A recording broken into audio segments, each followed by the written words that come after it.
I'll wait. You don't have to. No, I mean, class is not here. I'm totally fine with that, whatever. All right, I'll just. Are you sure? No. Why don't you try it and review it again? We got a little time.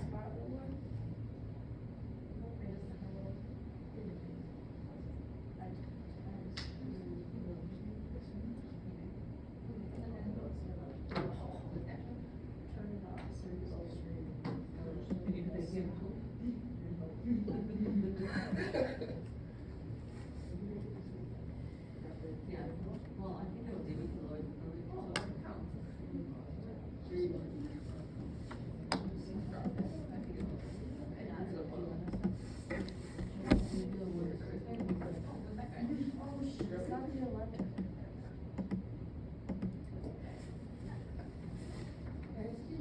Is it working? Yes, ma'am. Okay, are we ready then? Yeah. Go ahead and start. Okay. Are you on the hotspot or? No, I haven't done it over, we'll see how long it works. Okay. All right, so today we're gonna talk about the immune system and then like the parts of the immune system that we need to help fight off infection, okay? So the parts of your immune system that we're gonna talk about is your lymphoid organs. Now your lymphoid organs are gonna be like your skin, your spleen, things like that, okay? Lymphocytes and white blood cells, okay? There's also gonna be some chemicals that we will have, and then there is the lymphatic system, so your vessels, your lymph nodes, and your spleen. So the function of those lymphoid organs is to filter and trap invading pathogens and present them to the immune system to go ahead and attack them, okay? So what are we gonna do with these different things, okay? So for the lymphatocytes, there are 3 types of lymphatocytes. They're going to be your natural killer cells, your T cells, and your B cells, okay? Lymphocytes are a type of white blood cell count. They make up about 20 to 40% of your white blood cells, and they are formed in your bone marrow, okay? Natural killer cells, these are found throughout the body, and these produce a very quick immune response. They go ahead and they destroy a variety of foreign cells. The natural killer cells are able to destroy tumor cells as well.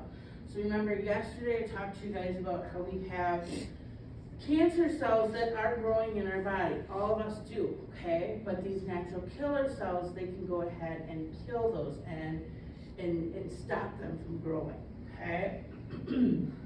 Now T cells, they destroy any of your cells that have been taken over by a virus or a certain cancer. B cells, these guys, what these do is they go ahead and they make antibodies which can destroy foreign substances, or they go ahead and they tag them. As if to say, go ahead and once we get the antibody or once we get that thing that can go ahead and kill them, we're gonna go ahead and kill them, okay? So chemicals, this is another component that are make up. We're not really gonna talk about much about that. And then the lymphatic system. The lymphatic system, like I said, it's made up of those lymphatic vessels, the lymph nodes, and your spleen, okay? So when we look at the lymph system here, this is where we see a lot of the areas where it's gonna help try to fight off those infections, okay? So the first thing that we're gonna talk about is an antigen, okay? Now an antigen is a chemical marker that tells your immune system whether something in your body is harmful or not, okay? Antigens exist on viruses, bacteria, allergens, parasites, tumor cells, and normal cells in your body, okay? So antigens are considered, and if they're considered and recognized as foreign, the body will go ahead and attack them, right?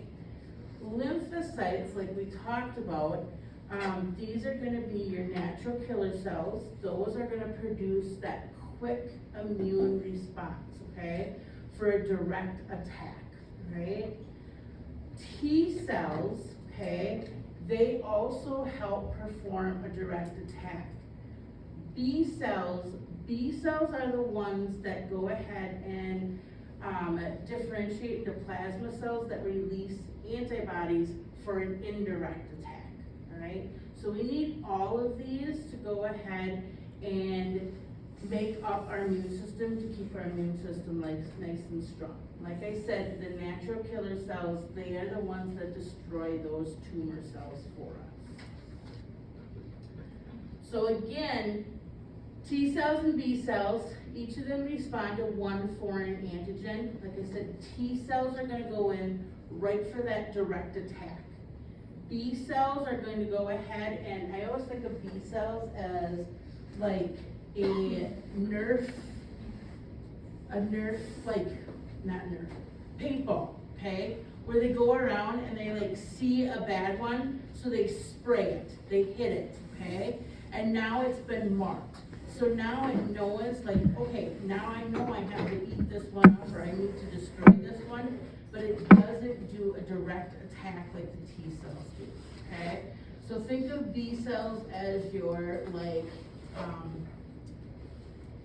paintballing, that's what I want to say, paintballing, okay? Where they go ahead and hit those ones that we want to go ahead and attack, all right? So, the next thing that we have is antibodies. Now, antibodies are called immunoglobulins or gamma globulins.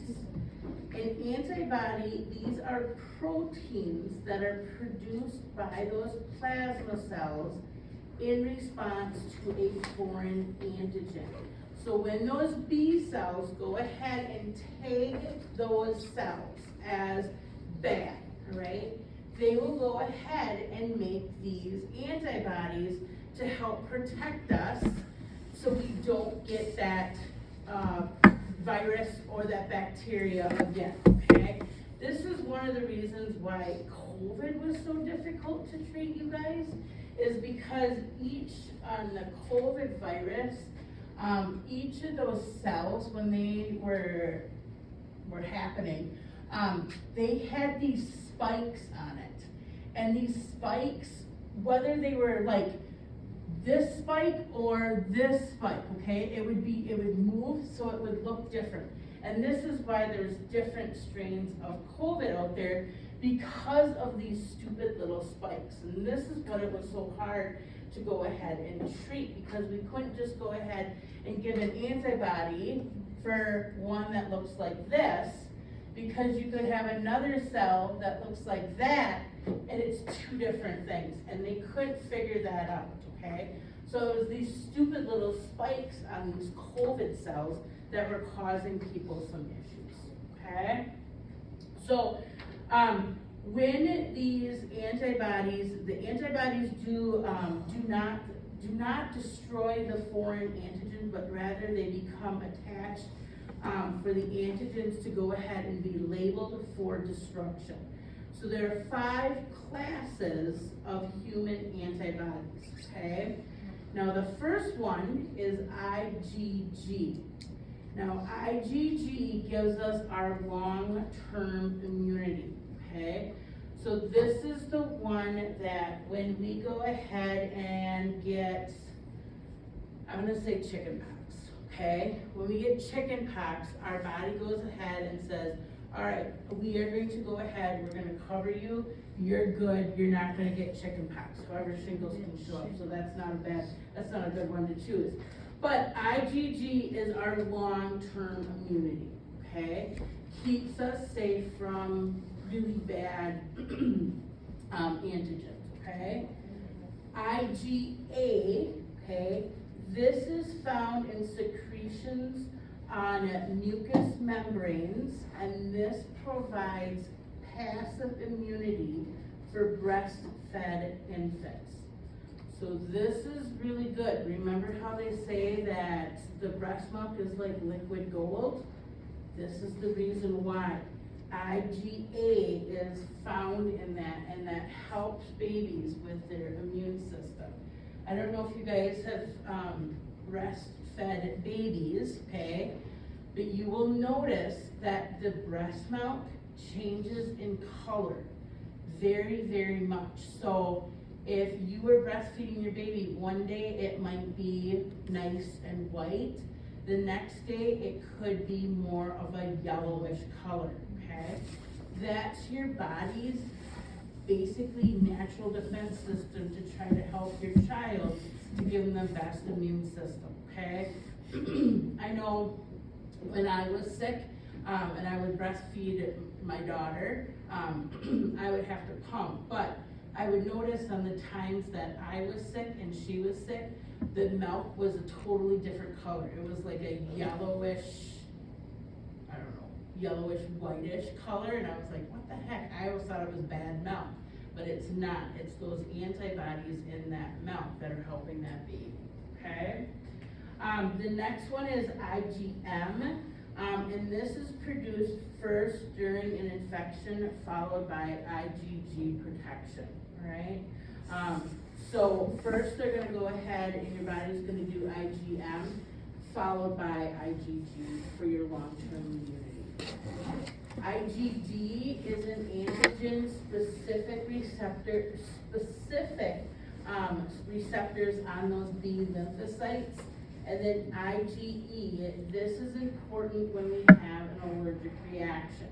So when our body goes ahead and senses these antigens as foreign, okay? So some antigens, pet dander, dog hair, things like that.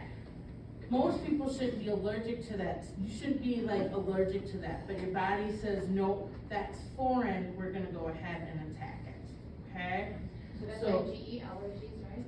IgE is for allergies, yep.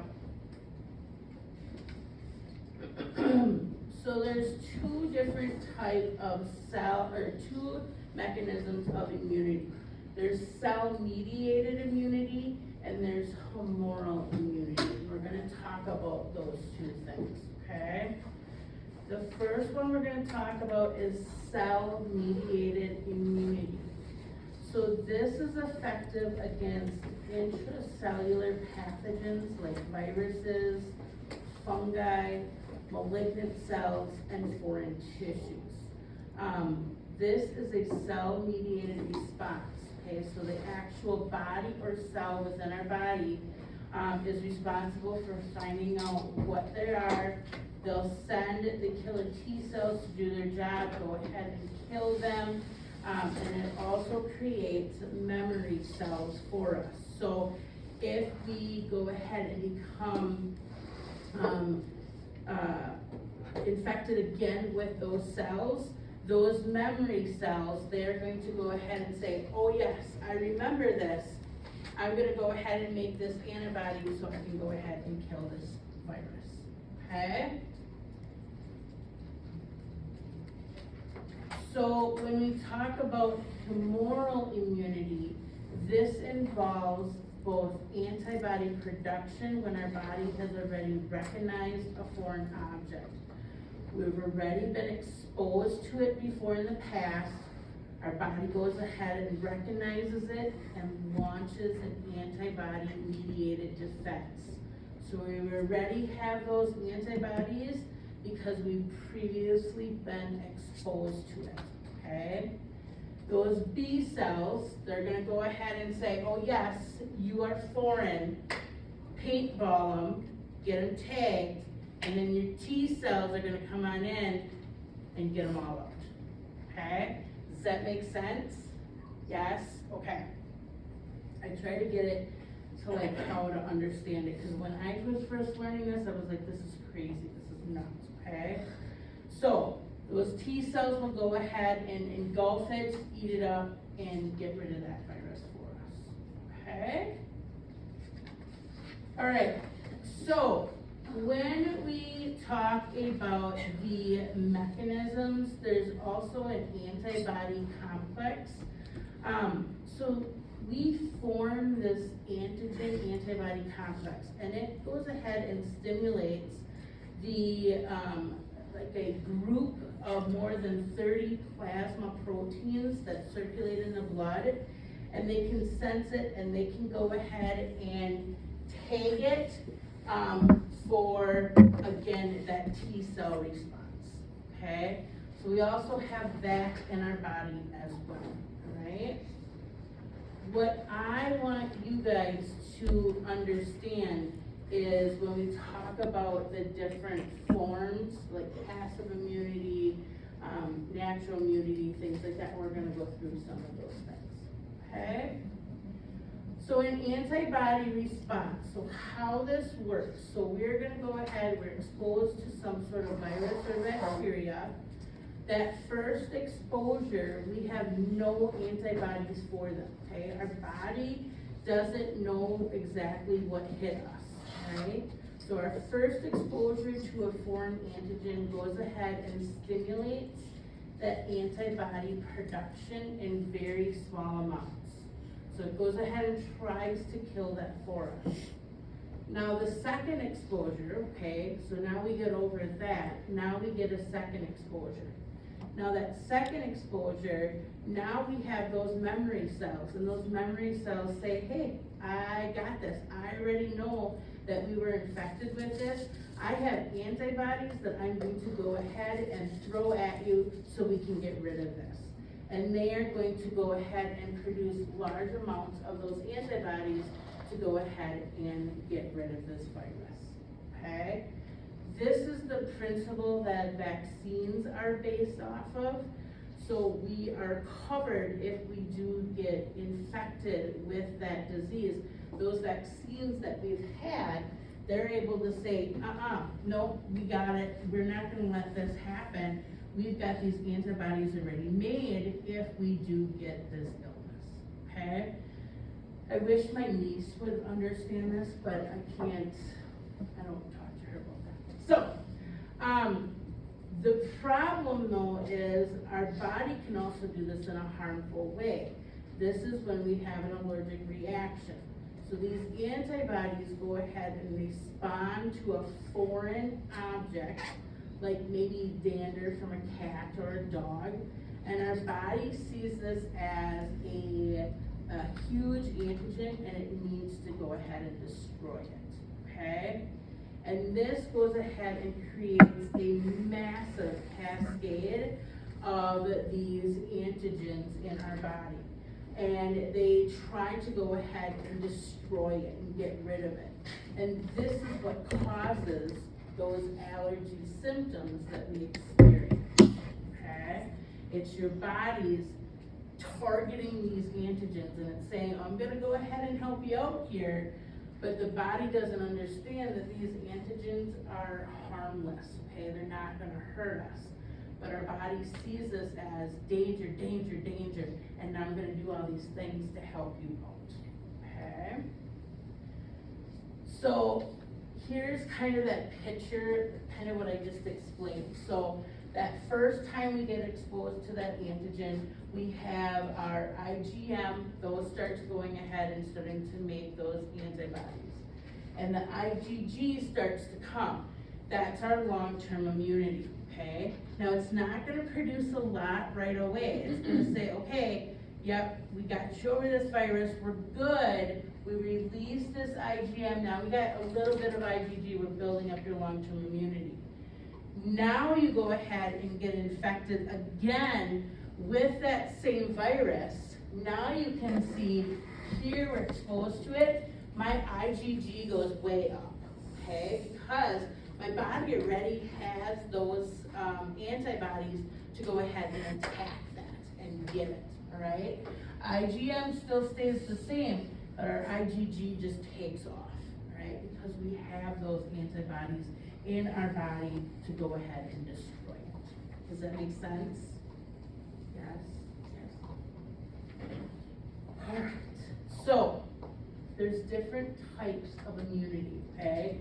There's two categories of immunity. There's passive and there's active immunity.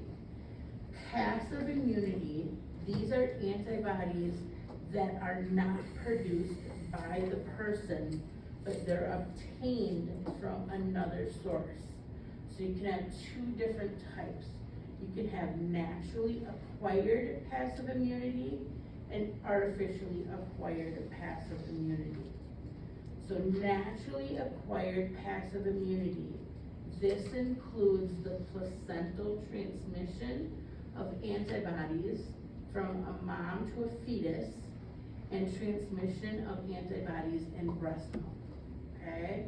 That is naturally acquired passive immunity. Did Peggy talk about this in Health Promo?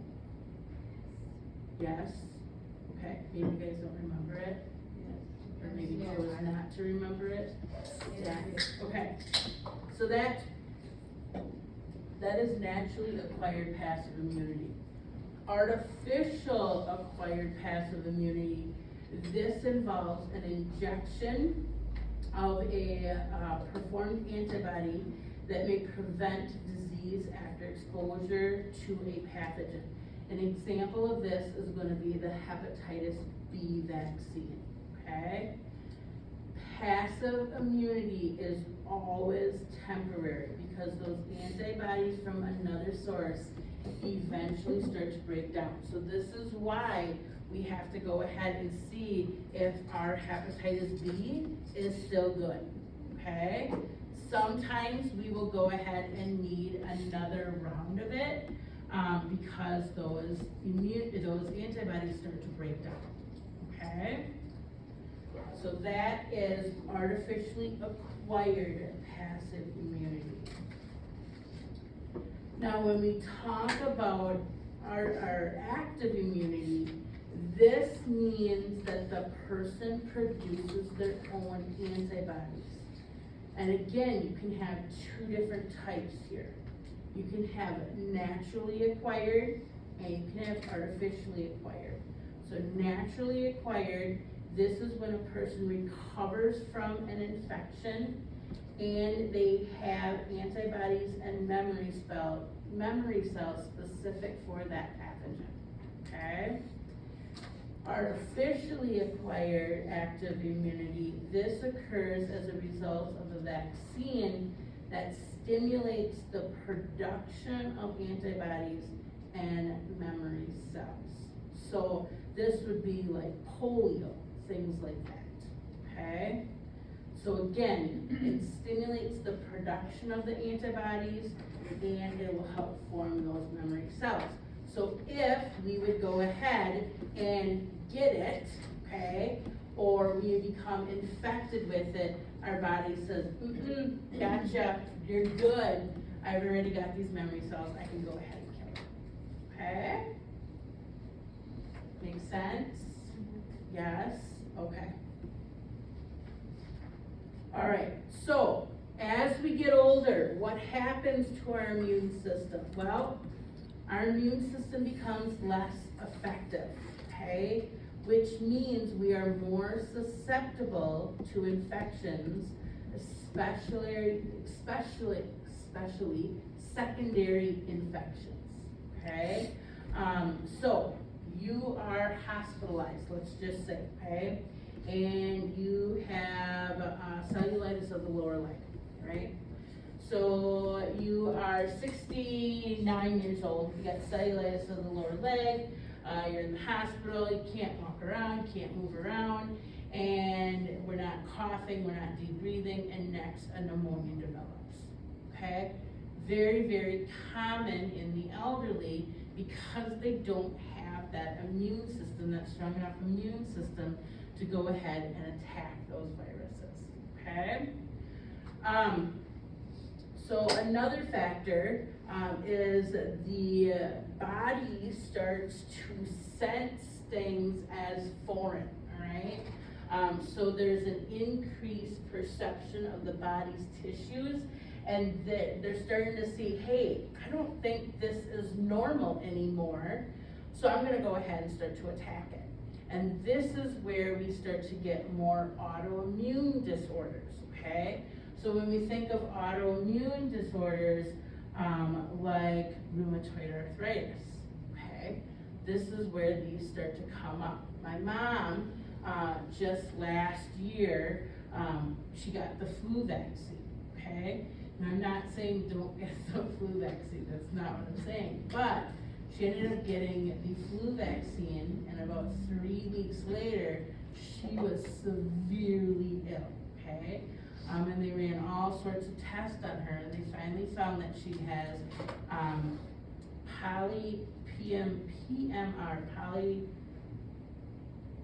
gosh. I can't think of it right now, I'll think of it, it's gonna come to me.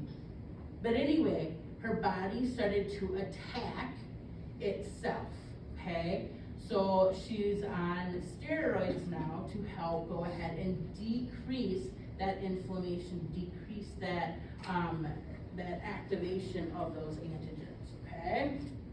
The other thing is, and this is why elderly people get cancer, okay, is because those malignant cells are not destroyed. Remember, we have those killer T cells, right? And those they're natural killer cells, and they are gonna go around and they're gonna go ahead and see those cells are cancerous, and they're gonna eat them up, get rid of them, okay? Well, as we get older, those natural killer cells, they get lazy, okay? And they don't want to work as much. So now, those cancer cells that were floating around, before they would go ahead and be eaten up right away, now they're left to grow a little bit, and when things get left to grow a little bit, now we have that cancer forming a little bit more often, okay?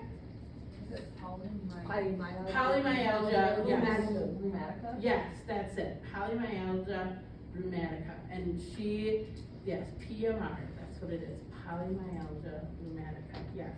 But she was diagnosed with that right after she got her, flu shot, and I think because of that flu shot, that body sensed it as, oh, that's not good, that's not what we want, and then started making these antigens to try to destroy it, okay? Thank you. I was gonna get it in my head, but it just did not show up. All right, so when we look at disorders of the immune system, this can affect every system in the body. So it's really important that we make and do a really good comprehensive assessment on your patient. The first thing, we wanna look at their demographic data, okay? So some diseases tend to be associated with certain genders or ethnicities. For example, guys, lupus, right? So lupus is an autoimmune disorder. It occurs 10 times more often in women than in men, right? Lupus is 2 to 3 times more prevalent among African Americans than Caucasian women. So again, when we look at these, look at where they're from, okay? Look at where their environment is, right? The next thing that we're gonna do is health history, okay? Looking at family history, looking at their genetic predisposition. Do they have allergies? Does the family have seasonal allergies, okay? Looking at the physical examination, okay? So looking at the patient's general appearance, their facial expressions, their hearing, their vision, their skin, their nail beds, anything of their lymphatic system. We assess that spleen, okay? Are they complaining of pain in that area? Remember, the spleen is located right about here, okay? Remember, we have gas, okay? So we have our gallbladder, our liver, our appendix, stomach, and then our spleen is over on our left side, okay? So looking at that. So big things when we do the data collection for our immune system, okay? Now, Other diagnostic tests that we have, we can do blood tests. One of the biggest things that we're gonna look at is our CBC, okay? We're gonna look at their RBCs and their hemoglobin. We're gonna look at their ESR, okay? This is an indicator if there's inflammation in the body. So if we see an elevated ESR, there is some type of inflammation within that body. When my mom went in and she had her blood work done, they drew an ESR, and her ESR came back at 119, okay? It's supposed to be less than like 30, okay? So we knew there was a lot of inflammation within that body, all right? We can also go ahead and look at different antibodies we can test for. The other one, C-reactive protein, okay? This is gonna be elevated in people with rheumatoid arthritis, some certain cancers it will also be elevated, and in people that have lupus, okay? The other thing is doing a radiographic test, so looking at different types of contrast where we have to go ahead and give them contrast medium. We can do biopsies of those areas, skin tests, okay? When we do TB, all right, we go ahead and we look for TB for that skin test. Allergy skin tests, where they go ahead and inject a little bit into the back of that person, and they just see what that person is allergic to. The other thing for biopsies, my brother, this is interesting, my brother, he has got small fiber neuropathy. That's also an autoimmune disorder, okay? I feel like I might have an autoimmune disorder coming up in my life sometime.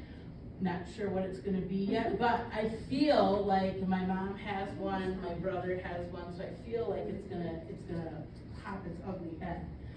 Then gene testing, okay? Now this is very controversial.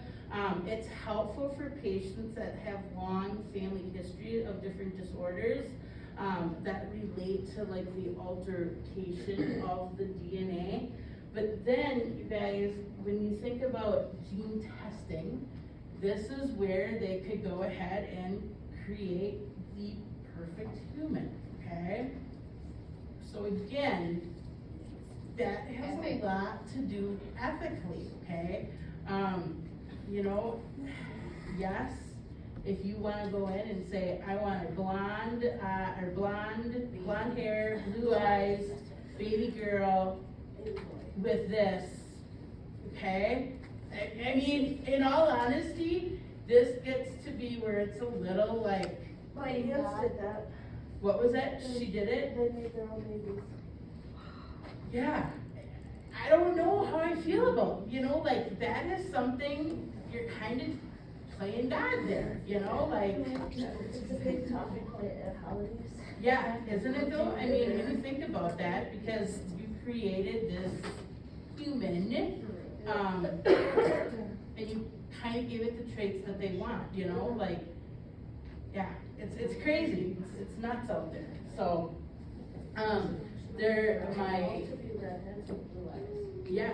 my nephew, he was going for, it was not genetic, it was not like genetic counseling or anything like that, but it had something to do with that.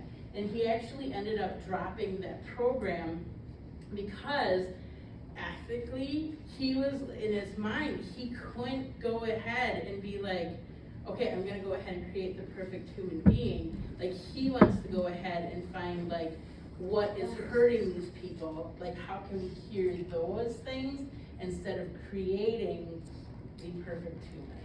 So he struggled. I mean, he would call me and he'd be like, what do you think about this? And I'd be like, I have my own opinions, and I think my own opinions should kind of stay my own opinions, but I'm like, if you're having a tough time with this, you really gotta like take a step back and think, do you really wanna do this for the rest of your life? If you're already starting to have like thoughts that are not good, that might not be the road that you wanna take in your career. So now he's going to do this as don't know, this kid is smarter than will ever be, so. Other things that we're gonna do, therapeutic intervention, so wanna make sure if they're allergic to anything, allergies, okay? Making sure that they have a medical ID ban, ask if there's allergies. Talk about these, okay? So like, I love when these, new drugs come out on, the TV, and there's a guy at the end that says, common side effects include nausea, vomiting, diarrhea, constipation, blah, blah, blah, blah, okay? And then these people come on in and they'll be like, yeah, I'm on this drug. But the doctor took me off of it because it caused stomach pain or nausea. And when you look, nausea is one of the side effects, okay? So ask, like, how bad is it, okay? I had this one person come on in, she said she was allergic to morphine. She could only take Dilaudid. And I said, well, why can't you take morphine? Makes me drowsy. Okay, that's the only allergy that you have? Yep, well, that's a side effect of the medication. Now, if she said to me, I can't take morphine because I will die, then that's a severe allergy, okay? But if you just say, I get a little drowsy, well, good luck, we're gonna go ahead and give you some, okay? So it's like you gotta weigh the benefits of like what we're giving to that person to like what their side effect is, okay? If they break out in head to toe hives, probably not a good thing to go ahead and give to the person, okay? But if they complain of a little bit of itchiness, that's okay, all right? So again, looking at those, how bad are those allergies? For anaphylaxis, okay, you wanna make sure that you have antihistamines, Benadryl. You can do an EpiPen. Now, when you do an EpiPen, does anyone watch St. Dennis Michael? Or, yeah. You showed us. I did, oh my God, I laughed so hard. Okay, so an EpiPen, when you go ahead and have an anaphylactic shock, you're supposed to carry around an EpiPen, okay? I'm allergic to bee stings. I will literally start to swell up. My throat gets a little tight, so yes, I have to carry an EpiPen. However, the EpiPen is more expensive as like human grade. So when my dog is also allergic to bee stings, so when my dog gets his EpiPen, I will get it to the vet, and it's like $1 something from the vet, but for us, like human, it's like 400 and some odd dollars. And I'm not kidding. It's the same drug. It is literally just, it comes human grade. I mean, it's the same thing. So my vet, who I'm really close with, he will go ahead and be like, is your EpiPen expired? I'm like, yeah. He's like, and he'll give me my Epi for like $1 or something like that. Okay? There's a hack. Yeah, that's the kicker. They expire before you even have to use it. They do expire, but it's better to use an expired one than nothing at all, okay? And I have had to use an expired one, and it was okay, all Yeah, one right? of my friends has them, and she's like, they tell me to keep all of the old ones Yeah. just in case, and she's like, well, then I don't even wanna buy a new one. Right, because they're so expensive, yeah. So, better again to use the old one, okay? And then, like I said, always check that expiration date, but again, if it's expired, better to use that than a, no Epi at all, okay? The other thing that I'm allergic to is mayonnaise, and I don't know what it is, yeah. Is it the eggs? I don't know, because I'm not allergic to egg, I like to eat eggs, okay? It's not, and I don't know if it's the vinegar, it's not vinegar, because I can eat mustard, And you eat pickles. and I eat pickles. It's that combination. I will go ahead and I will get these welts on my face, and then I'll start to get welts in my throat. Wow, that's Crazy. So like salad dressings, anything like that, I have to try to avoid. And my favorite is Olive Garden, the Italian dressing. It's so good. So I always ask for just a little bit of it, and I just dip my fork in. And I'm able to do that. I mean, I will get a few welts in my throat, but it's too good. And I eat it. So, yeah, don't know what it is, yeah. I have a silly question. So if you have like an anaphylactic shock and all you have is antihistamine, like how much do you give a lot. Like, The whole just drill. shove it? Just Or, give as much, get some in and get to the emergency room. cause I was Yep. just like thinking, do you like, it was like, how much should I get? Like, if, let's say a child, like, you go buy the bills are just like, dump it in Just there. go ahead and give them some and call 911.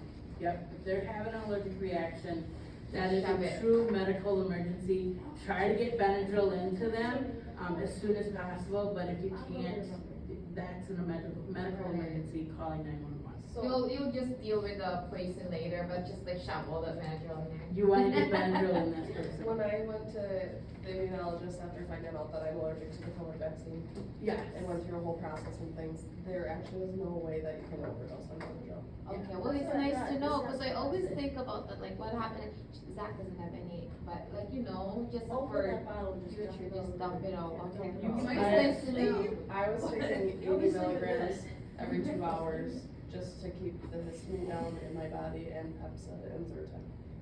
Oh, wow, okay, well, And nice what to was know. it, did they ever find out, like, what was it in the COVID vaccine that Just you're it as a allergic to? combination. Just a combination of Yeah. it. Isn't that crazy? Had continuous hives, which I still take medication for every day. And I had Bell's palsy and like stroke symptoms, so. Yeah, it's crazy. It's nuts. And we had to do that or lose our job, so. Yeah. Isn't that crazy? Like, that is Be nuts. hospitalized multiple times to figure out if I could maintain a airway or keep my job. On my first job, as in this industry, our resident was actually had a vaccine, like severe, allergic, ended up cerebral palsy. Yeah, Yeah. that's the first one. That's why I feel like bad. your body, your choice. Like, And- I normally do all the vaccines and whatever, but after that, now I'm always like nervous and.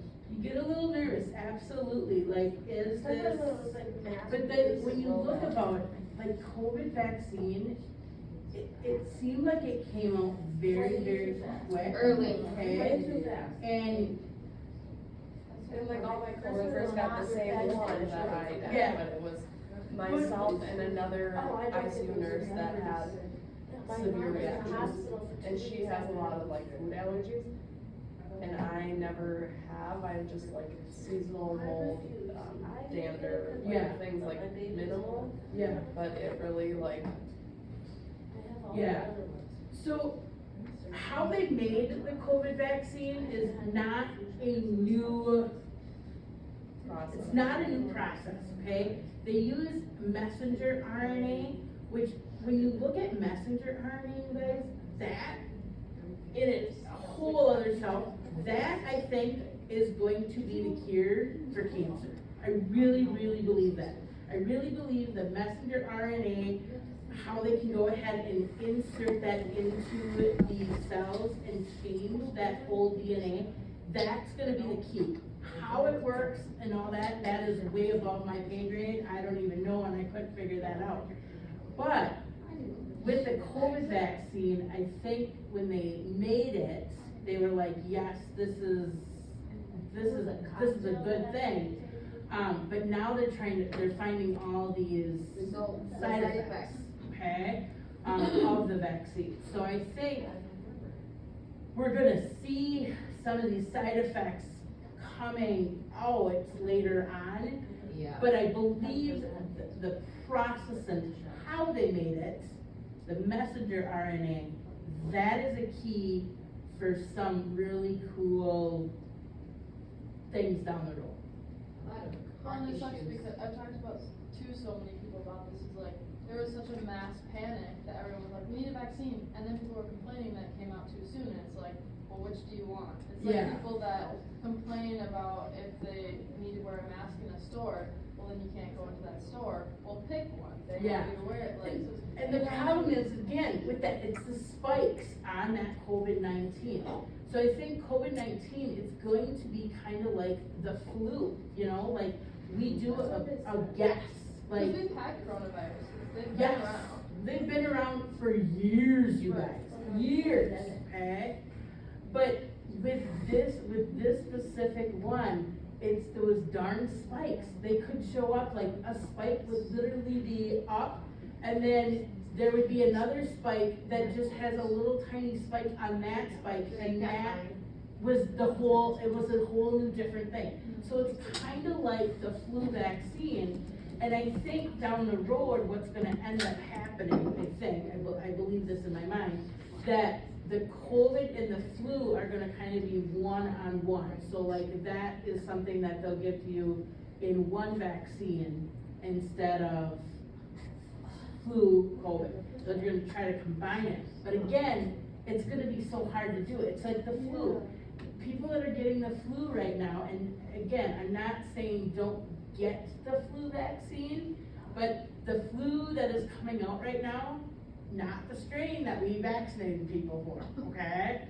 Again, you're gonna have less symptoms, less chances of, being hospitalized, things like that, because you have some protection, but it's not the specific one that we vaccinated people for. It's a scientific guess, you guys. It's like, Both or no? Like, what made it decide that it's either A or B, not A and B? they can do multiple. In a flu vaccine, they can give you multiple. They give you normally 3 or 4 of the ones that they predict is going to hit this year. However, they predict it wrong, because it's not. Hasn't it always been like that? Not always. There was one year that, actually 2 years, the last, I wanna say it was in 2021 and 2022, they actually hit it right on the head. So people that got the flu vaccine, they were good, they were golden. But this year, people are getting it, and it's not getting all the cover that they need. Did you have a question? I was just gonna say, I'd be curious if they did combine them, because, like, there are quite a few people that are allergic to the flu vaccine, like my mom can't get the flu vaccine, Mm-hmm. but she would want to, she could, same with the COVID vaccine, so I wonder if they combined them, how that would.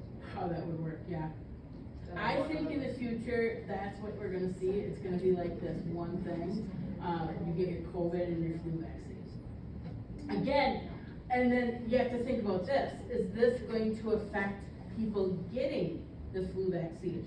So if they don't have, like, I don't want the COVID vaccine, but I want this vaccine, the flu vaccine, and they say, no, we only have one, is that gonna affect people getting the flu vaccine? That's another thing that you gotta think about as well. So, just interesting things. Again, better to use the expired epi than no epi.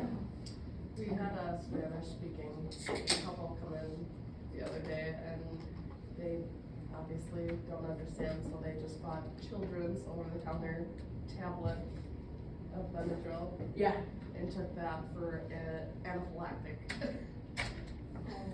And couldn't understand why, and how to explain to the front desk that, like, oh, I just facial swelling. No. Yeah. After the nurse got them back, they were like, exactly, yeah, so having them, yeah. And it's interesting, people that, like now, the Spanish-speaking people that I have been dealing with, getting vaccines to those people, they are like They're very definitely leery. Very leery. They're just like, really, like, I had to give a guy, the tetanus shot. The guy literally thought I was giving him poison. Like, he was deathly scared. And I was like, you had this gash on your hand. Like, you literally could see bone. You have to get a tetanus shot, because he would tell me when the last time he had his tetanus shot. yeah. It was probably years, but his face, he was terrified about this. They're very So leery. the girl could speak a little English, but since the nurse was trying to ask questions and we were trying to move as fast as we could, I'm putting an IV in him and someone's sticking him with epi, and he all of a sudden went from bright red to white, and then he's like,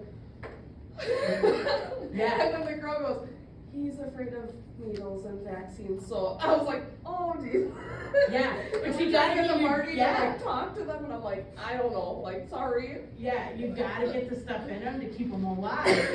They are definitely scared of it. They don't understand it, and then we go ahead and we explain it, and we have to explain it to them really quickly sometimes. Yeah. And then they're just like, what did you just put in me? Like, they're so scared of it, so, Yeah. yeah, it's. And then I was like Crazy. just apologizing over and over. I was like, I'm really sorry, we just had to do this really fast, like. Yeah, you have to get it in, but again, and then that's something that they don't understand, like, why is that? And then you tell them, like, if you don't, you can die, you know, Yeah. like, that's crazy.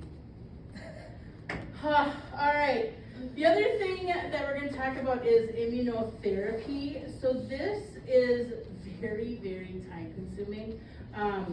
People will go and basically what it does is it tries to desensitize the person with anaphylactic reactions, or with like chronic allergy symptoms, okay?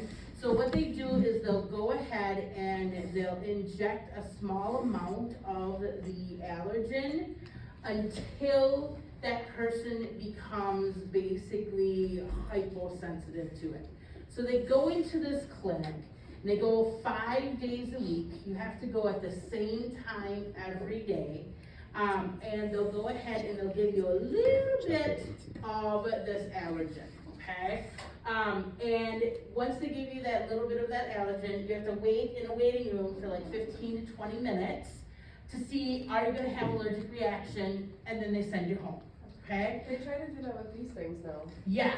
Yeah. And so, and then they bring you back the next day, and they're gonna give you a little bit more, Yeah. and put you out in the waiting room, and hope and pray you don't have an anaphylactic shock, and then send you home. And you do this 5 days a week, so it's like very time consuming, but there's still a lot of studies that are going into it.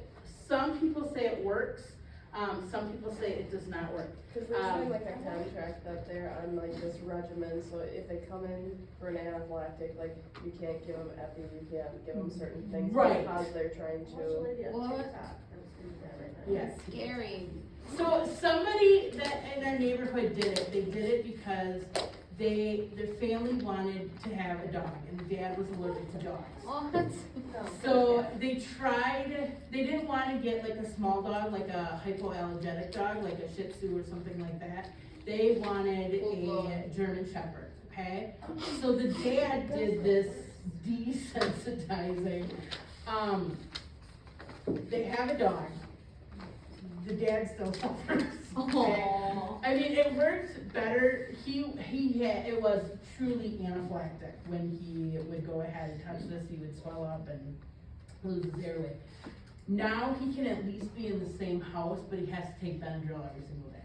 Oh my. Okay? But again, they got their dog, okay? But they didn't want like a hypoallergenic dog because he would come over by our house and I'd be like, you can go ahead and sit with our dog and our dog is just fine. Again, it's the hypoallergenic type of dog. Is it So- like a mouth, right, That's crazy. long-term use of I Benadryl? would not, really sorry guys. I know, I'd be like, I don't know how to do that, but. Yeah. So different types of medications, we can go ahead and put them on antibiotics. Probably the big ones are gonna be your antihistamines, like your Benadryl, cortisone shots. Normally, what we'll do is do tapering doses. So we'll put these people on prednisone or Solu-Medrol, and we'll do tapering doses to go ahead and lower them down. When people are on like prednisone, things like that, we really gotta be careful for infections, okay? So these people are very prone to infections. My mom, I can tell you, she's been trying to wean off the prednisone for her PMR. She got down to like, so they started her at 2 milligrams, and she was like, oh my God, I'm gonna have that moon face and that hump back, and I was like, Mom, that's not gonna happen with 2 milligrams. We're talking like 10, 15, that's when that stuff is gonna happen. She got down to like 0.5, okay? She was down to 0.5, and she started feeling like all the joint pain again. So they slowly sort of put her back up to 1 milligram. Now she's trying to wean down again to that 0.5. So I think probably the rest of her life she'll be on some type of prednisone or something like that to help with her PMR. The other thing is decongestants, epinephrine. When we talk about epinephrine, we want to give the most concentrated. So we want to do a 1 to 1,000, okay? Histamine blockers, hormone therapy, immunosuppressants. Again, big things, like I said, is going to be your antihistamines. your cortisones. Interferon, guys, remember, they give that to people with MS, and that is that man-made, to help boost that immune system, to help get that immune system working a little bit better, okay? All right, and then the last thing is for people, in some cases, these individuals, might need a splenectomy, and this might be needed to go ahead and control symptoms of an immune disorder. There is a very significant side effect of this surgery, and it's the reduced ability of the immune system to fight off infections. So if they have this done, they're at risk for infections, really bad infections, okay? We can also use monoclonal antibodies and those to help help our transplant victims, and then recombinant DNA. There's still a lot of studies with the recombinant DNA. Again, these are out there, they're working on these. I think, I don't know, Kelly. I think it's gonna be good. I think there just needs to be a lot more research done on it. So, still more to come on that, okay? But the cool thing is, as a nurse, and when you guys are doing your nursing and getting into your profession, the cool thing is keep learning, keep researching, keep looking at research studies, because that is the only way that you guys are gonna continue to grow in your practice. So don't just be like, oh, I'm done with school, now I don't have to worry about that. This stuff is up and coming, and it's really cool, and now that you have like a little bit of knowledge, that little bit of knowledge that you guys got, that will explode, okay? And you're gonna be like, oh yes, I know about this, so now you can go ahead and kind of put these pieces together, okay? All right, why don't you guys take a break, because I've been chit-chatting at you for a while, and we'll come back and talk at chapter 19. Do you know why there's not like a reason why they don't do like best practice at continuing ed? Oh, yeah. You know how like, so we went through skills and like not to do the injections and things, and now it's like Peggy taught us not to do rectal touch unless they're actually like in for a fever, but they don't teach new things, you know? Yeah. It's interesting because, like, so for us, we